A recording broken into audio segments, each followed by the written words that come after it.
Tout changement commence par une attitude de foi. Assistez à l'émission Foi en Action.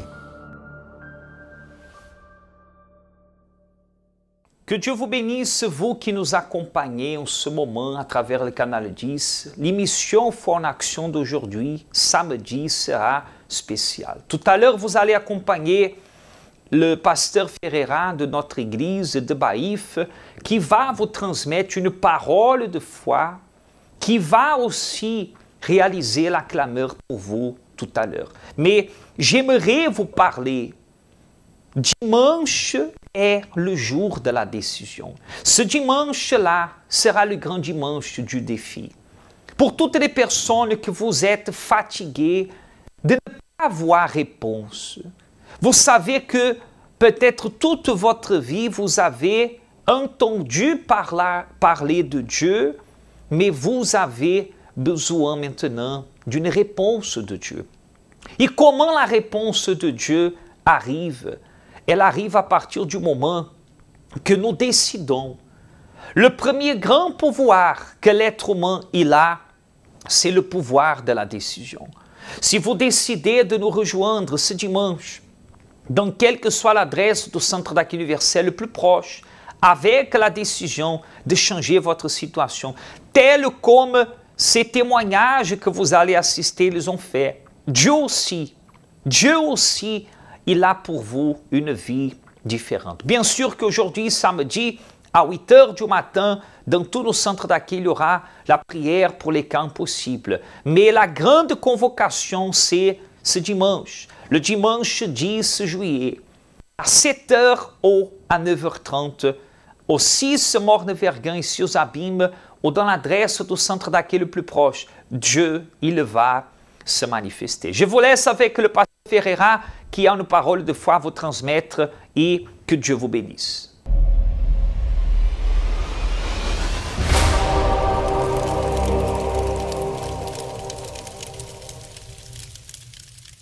Bonjour à toutes et à tous, que Dieu vous bénisse, riche et abondamment, au nom de Jésus. Nous sommes en train de se préparer, mes amis, par le clameur en faveur de toutes les personnes qui sont en train de vivre la foi de la campagne d'Israël.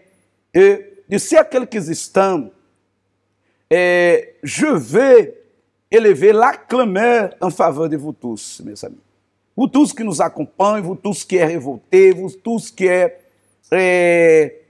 en train de se préparer pour aller sur l'autel de Dieu d'ici à quelques heures. Oui, parce que aujourd'hui c'est samedi, demain c'est déjà dimanche et nous sommes en train de se préparer pour y aller vers l'autel du Seigneur pour faire ce qu'il faut faire, mes amis. Et certainement, le Dieu d'Élie, attention, le véritable Dieu répondra par le feu.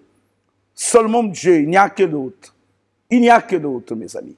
D'ici à quelques instants, nous allons réaliser la clameur en votre faveur. Je vais vous laisser avec le témoignage de M. Éréméric, qui va nous raconter son expérience par rapport à l'autel. Il qui est arrivé à l'église malade, vide, perdu, qui a été considéré comme un cas perdu, mais qu'à travers de la foi, il a réussi, il a trouvé la solution. Accompagnez ce témoignage, je reviens tout de suite après pour vous donner une parole et au même temps pour élever la clameur en votre faveur. Et ensemble, vous allez aussi, nous allons clamer, nous allons unir notre foi pour élever la clameur au Seigneur et certainement il va nous honorer, il va nous exaucer. Accompagnez le témoignage, je reviens tout de suite après.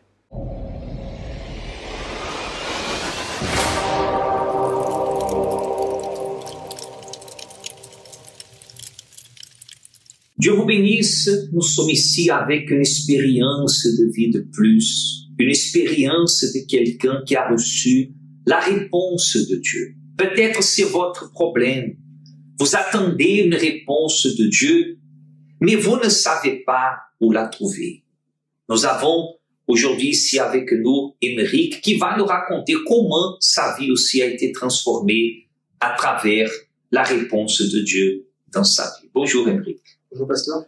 Comment vous étiez, comment était votre vie avant d'arriver au centre d'accueil? Alors, en arrivant au centre d'accueil, j'avais 16 ans. C'était en 2009. Et j'étais un adolescent perturbé, qui est un échec scolaire. Beaucoup d'échecs scolaires, en fait, avec un indigent familial, avec ma mère, il n'y avait pas d'entente. Et aussi, j'avais de mauvaises compagnies. Donc, j'étais souvent avec des camarades qui m'entraînaient vers le bas, avec des mauvais conseils.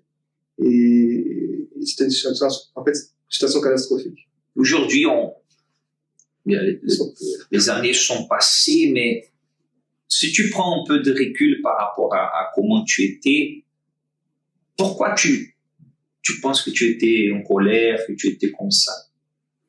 Je pense qu'à l'intérieur de moi, j'étais vide et je vivais beaucoup d'apparence parce que je cherchais à travers mes amis un réconfort, une réponse, mais en fait, j'avais pas de vie spirituelle du tout, j'avais pas du tout à l'église, je connaissais pas Dieu.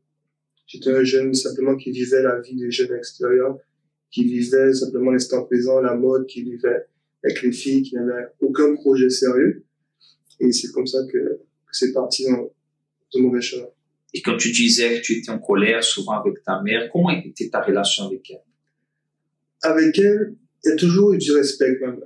Mais j'étais devenu rebelle. C'est-à-dire que je n'obéissais pas. Je donnais un conseil, par exemple, je me disais, Émeric, ce garçon-là, ça n'est pas un ami que tu peux garder, il fait des choses qui ne sont pas correctes. Mais je n'écoutais pas. Par exemple, elle me disait, pour rapport à l'école, elle sentait bien que je ne travaillais plus, qu'elle essayait de me donner de me rattraper. Mais moi, je persistais absolument. Je me disais qu'il fallait absolument que je fasse à ma manière. Je voulais lui montrer à ma manière que ça fonctionne. Et quand est-ce que tu as reconnu que tu avais besoin d'aide, tu avais besoin de changer, que tu avais besoin de Dieu? C'est à travers ma mère, tout d'abord, que j'ai vu un changement, elle. Quand à la maison, elle rentrait, il y avait de la paix, en fait, par rapport à avant. Elle avait une réaction différente. Et moi, avant, elle était comment? Elle répondait, et il y avait des disputes, moi, parfois, je répondais aussi, donc, j'allais dehors pour pouvoir faire en sorte que ça se calme, mais dehors, c'était pas bon. Alors, tu as vu le changement de comportement de ta mère et ça t'a interpellé. Tu as décidé de voir qu'est-ce qui s'était passé avec elle. Oui, tout de suite. Tout de suite, parce que comment la communauté m'a connu, c'est qu'il y avait une ouvrière, en fait, c'était une membre, actuellement ouvrière, qui a vu une situation, qui a vu que c'était tendu avec ma mère, que j'étais un jeune un petit peu qui partait un peu à droite et à gauche, et elle évangélisait ma mère à la maison. Elle se venait à l'église. Et elle a commencé à venir. Et puis, de quelque temps, elle a commencé à changer. À la maison, c'était autre chose. Elle rentrait calmement, elle parlait, je trouvais qu'elle était différente. Et un jour, je me suis dit, mais quelque chose. Donc, je me suis habillé. Je lui ai dit que je viens. Elle m'invitait, elle me disait de venir, mais je venais pas. Des fois, je restais dans la voiture, mais je descendais pas. Mais quand j'ai vu à travers elle qu'il y avait quelque chose de différent, je suis descendu, je suis venu à l'église, et j'étais touché directement, en fait, par la parole du pasteur. Et comme ça, je suis venu. Le lundi, les mercredis, les vendredis, samedi et dimanche. Et après, j'ai vu au fur et à mesure que moi, j'ai commencé premièrement, à avoir des compagnies meilleures à l'église, des jeunes qui avaient la même vision, avec qui on pouvait échanger. Et même à l'école, ça s'est peu à peu détaché des amis qui étaient un peu perturbateurs. On n'avait pas les mêmes visions, on parlait pas de la même façon, donc ils ont commencé à me, comment dire, mettre de côté. Parce que j'étais différent. C'était une bonne chose. J'ai commencé à prendre ma vie scolaire en main. J'ai pu rattraper les 1 an et demi perdus, parce que c'était un an de gâché, on ne peut pas rattraper. Mais malgré ça, j'ai repris les études, mais d'une façon encore meilleure qu'avant. Ça m'a permis d'avoir une vision différente, d'aller plus loin, de chercher, et j'ai pu partir en études au Canada, étudier pendant quelques années là-bas. Mais tout ça, c'est grâce, en fait, à la vision que j'ai reçue à l'église, sinon c'était pas possible. Quand je suis arrivé, j'avais aucune vision, je pensais simplement peut-être rester, arrêter les études ou trouver de l'argent facile. Mais la vision que j'ai eue, c'était... Et là où entre l'expérience avec l'hôtel, avec la campagne Israël dans votre vie? J'ai terminé pour mes études. J'ai terminé mes études, j'ai pris mon dossier. C'était ma première campagne, c'était pour mes études, mon dossier scolaire. Et ça a fonctionné. Après, on a toujours des réponses. Quand on confie à Dieu, qu'on se lance à 100%, qu'on lui donne le tout, il y a toujours une réponse, il nous donne toujours une réponse, peu importe la situation. À un moment donné, même si c'est tôt ou tard, il répond toujours. Et l'expérience que vous avez eue qui a marqué cette transformation dans votre vie spirituelle, qui vous a fait avoir votre rencontre avec Dieu, comment ça s'est passé? Vous pouvez raconter un peu avec des détails? Alors, la première, c'était une situation qui paraissait impossible. Parce que j'étais à l'hôpital, on m'a dit que j'ai fait un début d'AVC à l'époque, et je devais aller en Martinique pour faire un sondage au niveau du cœur ou quelques opérations. Ça veut dire que c'est quelque chose qui est arrivé subitement, vous étiez apparemment en bonne santé? Oui, en très bonne santé, oui. C'est arrivé un soir comme ça, où j'ai senti que j'étais étourdi, que j'avais senti un petit peu engourdi d'un côté, et puis ils m'ont directement au CHU. CHU, ils m'ont gardé pendant 2 semaines. 2 semaines. Ma mère est venue à l'église, elle a déterminé ma guérison. Et le soir où on devait partir en Martinique, on a rangé mes valises, et il est parti révolté. Elle dit non, il partira pas. Il partira pas, il n'ira pas là-bas. Et je me souviens, il devait être 17 heures. Le médecin est venu et a dit après, non, c'est plus la peine. Prends tes affaires, tu ne peux rentrer chez toi. Ta maman, quand tu as eu ce problème, elle est montée sur l'autel, elle a déterminé ta guérison, ton rétablissement, et Dieu a répondu le même jour. Le jour même. Le jour même. Et après, quelle autre expérience vous avez eue avec Dieu, avec l'autel, à travers la campagne Israël? Alors, il y a eu mon travail. Mon travail, c'était l'année dernière, en 2021. Je voulais un travail qui puisse être, en 2020, un travail qui puisse être stable, un travail qui puisse me donner la valeur dans ce que je fais. Tu avais le travail déjà, mais c'était pas stable. Comment c'était? On avait un, mais il n'était pas stable, effectivement. Effectivement, il n'était pas stable, pas valorisant. Et le salaire n'allait pas avec, donc c'était pas confortable du tout. Mais j'ai déterminé, j'ai mis mon tout ce que j'avais. À partir de là, bon, j'ai trouvé un travail qui me donne de la valeur, où je sens que j'évolue, on me demande des responsabilités, où je peux donner aux autres des conseils, je suis à la fois extérieur, à l'intérieur, j'ai vos réunions, donc je suis mis en avant, donc c'est vraiment quelque chose que je cherchais. Et ils m'ont signé un contrat en CDI, donc je ne suis pas en train de réfléchir à ce que je vais renouveler ou pas. Et je trouve que c'est une situation plutôt stable. Au retour en Guadeloupe, j'ai reçu une réponse en fait qui j'attendais de l'hôtel. J'ai reçu la réponse. Et quoi d'autre vous avez pu conquérir à travers votre foi déposée sur l'autel, dans votre vie spirituelle aussi? Je dirais le plus important à travers tout ça, c'est pas les choses physiques. Ce n'est pas le travail, c'est pas l'argent, ce n'est pas les études. Ça, c'est rien en fait. Et j'ai tout donné à Dieu. Toute ma vie, tout mon passé, mes pensées, moi, mes projets, tout ce que je suis. Je me suis dit, Seigneur, me voici. Me voici, je suis à toi complètement. Me voici. Et c'est en décembre, l'année dernière, que j'ai reçu la chose la plus importante, sa présence à l'intérieur de moi. Et ça, pour rien au monde, ça peut peut-être échanger. Même pour un travail, quoi que ce soit, rien de nouveau. Dieu dans sa vie. Quand tu es monté sur l'autel pour déposer ta vie, pour déposer ton tout, tu es descendu déjà différent. Comment ça s'est passé? Alors, c'est arrivé un mercredi. C'était à la recherche de l'Esprit Saint un mercredi. Avant-dernier de l'année. Et on est en train de rechercher. Je dis, Seigneur, me voici, je suis devant toi. Et j'ai senti que comme si un poids, tout le poids qu'on porte sur ses épaules, tout ce tout était tombé, tout était relâché, fini. C'est comme si c'était un nouveau moi, un nouveau Émeric. Et je suis ressenti de l'Église totalement différent, en fait. Alors aujourd'hui, tu reconnais malgré tout ce que tu as eu que le plus important, la plus grande réponse que tu as eue de Dieu, c'est le Saint-Esprit. C'est la plus grande réponse. Et quel conseil tu pourrais donner à cette personne qui va assister ton témoignage et qui peut-être, il a envie aussi à l'intérieur d'elle ou elle n'a pas tout à fait d'objectif, de direction. Quel conseil vous pourriez donner? Je dirais qu'il faudrait lâcher prise, confier à Dieu, remettre sa vie à Dieu complètement. Peu importe le niveau de connaissance, peu importe la situation, peu importe les difficultés, mais c'est Dieu qui gère tout. Et si dès que Dieu est aux commandes, des fois il y a des choses qui se passent, qui sont incompréhensibles. C'est lui qui sait. Et il faut tout lui donner, tout lui confier, lui faire confiance parce que il nous réserve des choses qu'on ne soupçonne même pas. Et si on agit, on vit pour lui. La vie qu'on cherche ici, qui est simplement une vie physique, va se pas finir. Mais c'est pas ce qu'on recherche au bout du bout. C'est qu'il y a une deuxième vie et c'est la plus importante. Et c'est avec lui. Et ici, sur terre, il faut être avec lui. Et il faut qu'il nous accompagne dans tout ce qu'on cherche à faire. Amen.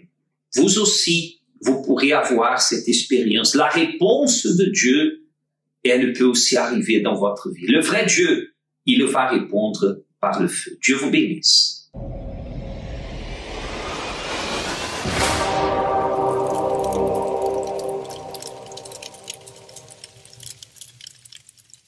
Très bien, voilà mes chers amis, je suis ici déjà avec la parole de Dieu. Et voyez qu'est-ce qui s'est passé dans la vie de ce jeune homme. Oui, de ce monsieur Émeric. Il a été malade, il se trouvait dans une situation de vie et mort. Il est arrivé à l'église complètement perdu. Il vivait d'apparence, il a été malade, il a été considéré comme un cas perdu. Si il ne prenait pas la décision d'aller vers l'autel pour sacrifier sa vie, aujourd'hui peut-être il n'était pas là. Certainement il n'était pas là. Il ne pourrait pas être là avec nous. Parce qu'il a été condamné à rester paralytique, malade. Mais sous l'autel, il a trouvé la solution. Et nous vous invitons aussi, mes amis, à aller vers l'autel avec force, confiance et foi. Et là, vous allez voir la manifestation de Dieu dans votre vie. Dieu va faire le même, la même chose qu'il a fait dans la vie de monsieur Émeric. Il fera pour vous, monsieur, madame. Voyez qu'est-ce que la Bible parle. Remarquez ici, dans le psaume 125. Regardez, la Bible dit comme ça, ceux qui se confient en l'Éternel sont comme les montagnes de Sion. Elle ne s'enchera point. Elle est affermie pour toujours. Voilà, mes amis. Ceux qui se confient en l'Éternel sont comme les montagnes de Sion. Ne c'est pas ceux qui se confient en l'argent, en l'homme, en tout ce qu'ils ont, mais en l'Éternel. Si vous êtes quelqu'un, mes amis, que vraiment, vous faites confiance en Dieu, mes amis, alors préparez-vous là où vous êtes, parce que Dieu va vous inviter, va vous visiter, Dieu va vous toucher, Dieu il va vous honorer en cet instant. Là où vous êtes, fermez vos yeux s'il vous plaît, et nous allons clamer en cet instant. Là où vous êtes, Seigneur notre Dieu et Seigneur notre Père, voici mon Père ta parole. Il t'écrit mon Père dans ta parole que ceux qui se confient en toi sont comme les montagnes de Sion, que ne s'enchaînent point, Seigneur. Alors, mon Père, visite, mon Père, tous ceux et celles qui sont en train de prier avec nous en ce moment. Des personnes qui sont révoltées, des personnes qui sont là, mon Père, en train de déterminer le changement, non seulement pour elles, mon Père, mais aussi pour ces êtres chers. Des gens qui sont révoltés, des gens qui sont en train de relever, mon Père. Mon Dieu, un défi contre le cancer, contre le sida, contre, mon Père, la misère, la pauvreté, contre, mon Père, le suicide, contre, mon Père, le divorce. Ela quer revolter, mon Seigneur, assim como o profeta Eli était révolté, mon Père, a été révolté contre toutes les injustices, contre tout ce qu'il a vu, mon Père. Nous aussi, et nous élevons à toi, mon Père, cette clameur. Mon Dieu, où qu'arrive notre voix, qu'arrive ton pouvoir, ton esprit, pour faire en sorte, Seigneur, que le malade soit guéri, que le perdu soit sauvé, que ceux qui sont désespérés, mon Père, puissent trouver le bonheur au nom de Jésus, et que le moment donné, mon Père, qu'elle soit dans ta présence pour te glorifier, pour te louer. Prépare déjà, mon Père, ceux qui vont aller sur l'autel du Seigneur. Demain, mon Père, mon Seigneur, matin, elle sera dans une église, dans le centre universel, mon Père. Seigneur, pour déterminer son changement, pour déterminer sa guérison. Et d'ici, mon Père, devant ton autel, je ministre la guérison, je ministre, Seigneur, mon Père, Seigneur, la transformation dans leur vie, au nom du Père, au nom du Fils et du Saint-Esprit. Où que vous soyez, mes amis, recevez la bénédiction de Dieu. Ayez force, courage pour aller de l'avant et pour vaincre et pour glorifier le nom du Seigneur Jésus. Si vous croyez, dites ainsi soit-il. Amen. Et grâce à Dieu. Amen, mes chers amis. Vous êtes bénis par le nom du Seigneur Jésus. Ok? La parole de Dieu est là. Cette parole, elle est infaillible, mes amis. Elle ne faille pas jamais. Et Dieu, jamais, il oublie ceux qui se confient en lui, qui fait confiance en lui. Ok? Nous arrivons à la fin de notre mission, de notre prière. Que Dieu vous bénisse, mes amis. Et demain, nous serons sur l'autel du Très-Haut. Que Dieu vous bénisse et ayez une excellente journée. Qu'est-ce que le bonheur pour vous? Le bonheur est un état d'esprit qui demeure en nous à tout moment. Nous ressentons cette joie lorsque nous réussissons quelque chose, lorsque nous avons une bonne nouvelle, et même pendant les moments difficiles, ce bonheur est toujours présent. Mais ce qui se passe dans les jours actuels avec les nouvelles technologies est la recherche de ce qu'on appelle le bonheur artificiel. La vie, de manière générale, est devenue au fil du temps plus digitale, plus virtuelle, de même que les relations. Les personnes sont de plus en plus distantes l'une de l'autre. Pourtant, Dieu a créé l'être humain, a uni les personnes, mais elles s'éloignent entre elles et ignorent même l'existence de leur Créateur. Ainsi, elles ne peuvent profiter du bonheur que lui seul peut donner. Tu me fais connaître le sentier de la vie. Il y a d'abondantes joies dans ta présence, un bonheur éternel à ta droite.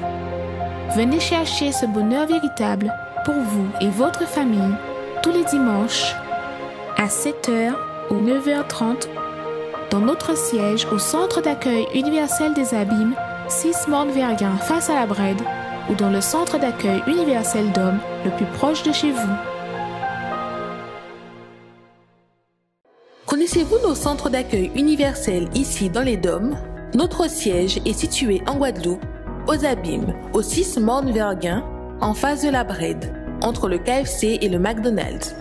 Nous avons aussi nos centres d'accueil à Pointe-à-Pitre, au 29 quai Lefebvre, en face du parking du port.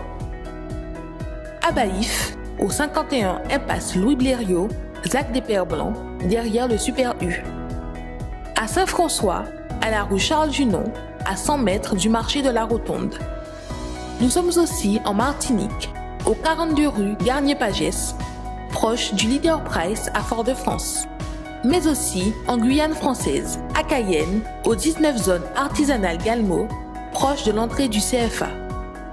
Ainsi qu'à Kourou, au 1 rue du Levant, proche du Lip Service Ting. Si vous désirez plus d'informations, vous pouvez nous contacter sur notre ligne amie au 05 90 28 33 83 ou sur notre WhatsApp au 06 90 55 16 70.